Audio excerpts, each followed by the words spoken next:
One Vermont resort saw so much snow pile up this past winter, it is hanging on for one more weekend still. ABC 22's Kieran Nigro shows you which resort that is and gives you a season recap. I'm up at Jay Peak, where they had a record-setting season in terms of snowfall.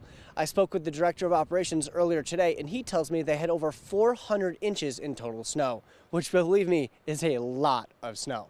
We also spoke about a couple of other things, so let's take a look. We've had one of the better seasons we've had in the 20 years that I've been here. Jay Peak's record-setting season will be one to remember. Director of Mountain and Base Area Operations Annie Stanger tells me 475 inches of snow fell, 125 more inches than what the resort usually sees. We had some of the best skiing in the country.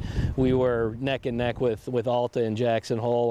And with that much snow comes lots of skiers and riders, which Stanger said came in bunches.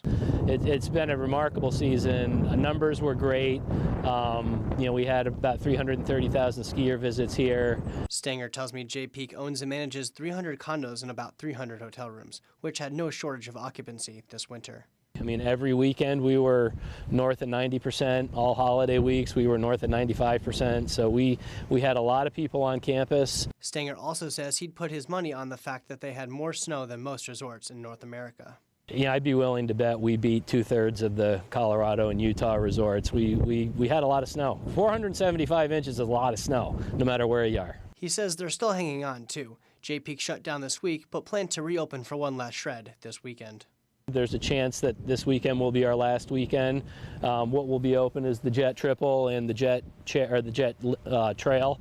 In addition, Stanger says machines made 48 hours worth of snow, which will be set aside for the second annual Summer Solstice event, which is a rail jam held in June.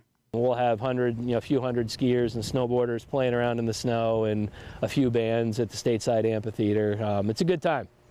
And just over my shoulder here is that big pile of snow that Stanger spoke about.